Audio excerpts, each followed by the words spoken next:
while ago, I put out a poll seeing if people want me to review the movie Smart House and the movie Princess Protection Program. Overwhelmingly, people said Smart House, and I found it to be a pretty good movie.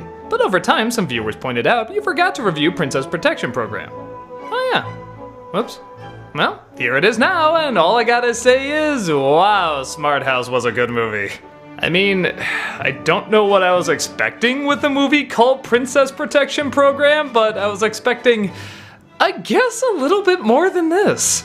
I know that sounds weird, but ever since I did that DisneyCember where I looked over a lot of the Disney Channel movies, I was surprised by a couple of them. And with this concept that, yeah, definitely sounds like a Disney Channel plot, after seeing movies like Smart House, I guess I was expecting a little more, especially with such good actresses. Selena Gomez plays a girl in Louisiana whose father is part of, you guess it, the Princess Protection Program.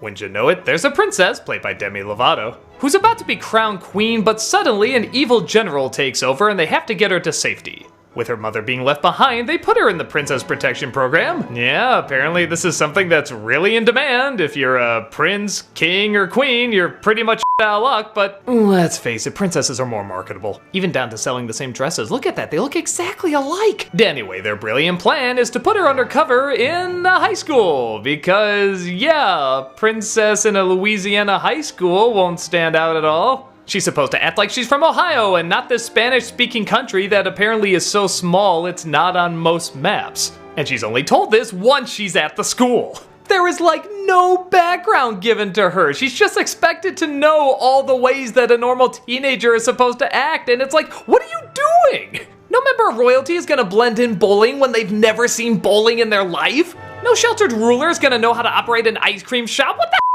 I know that sounds like nitpicking because, again, Disney Channel movie, it's for kids, but part of the fun is believing the fantasy, and I feel like even kids would question a lot of the things going on in this. For example, what's the setup you would assume with this situation? You would think the princess is really stuck up and snobby and she has to learn how to live among common people, but no! It's Selena Gomez's character that's like really bratty and mean and doesn't give her a chance. They don't even really give her a reason why. I think they're hinting that the father's gone a lot and because this new girl is here, she has to ask the father a lot of questions and she trusts him and she gets kind of jealous of that, but they don't really dive into it like, oh, again, something like Smart House did. She's supposed to not draw attention to herself and, you know, feel really bad because she's missing her mother, but every other second she's doing everything she can to draw everybody's focus on her. She stands up in the middle of lunch and nominates her best friend to be homecoming queen. Well, that's pretty stupid seeing how anyone can just look in a magazine and recognize you. In fact, that's what happens.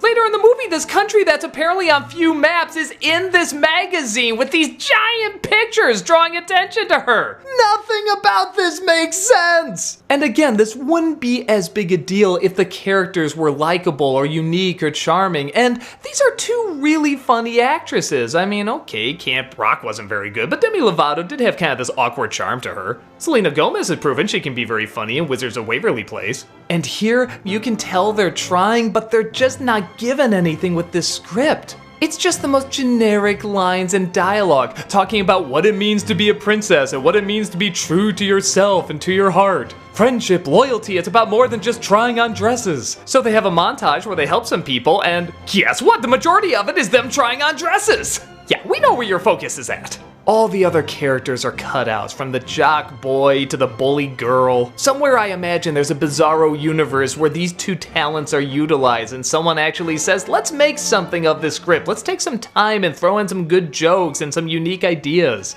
But in this universe, we get a product that must have been rushed. I mean, it just must have. Everything about it just feels so uninspired and boring and run-of-the-mill. Every time I see these two on screen, I see the movie it could be. I see these really good actresses that can bring a lot of joy to a performance, but no, we have to have Gomez act like a brat for no reason, and Lovato then talk about how she misses her mother, and Gomez says, let's start over, and that's what they do, except she starts being a brat again for no reason. It's so lame and predictable, right down to spelling out the moral of the story every other second. Ugh, it's the worst kind of bad. The bad that isn't so terrible, it's kind of fun. It's just bland and forgettable. Is there anything bad for kids in it? I don't think so. I mean, at least there is a little talking about helping other people, which I guess is more than something like the Princess Diaries did. But it's not really focused on, and the motivations constantly jump around so much, you're not really gonna learn too much of a good lesson.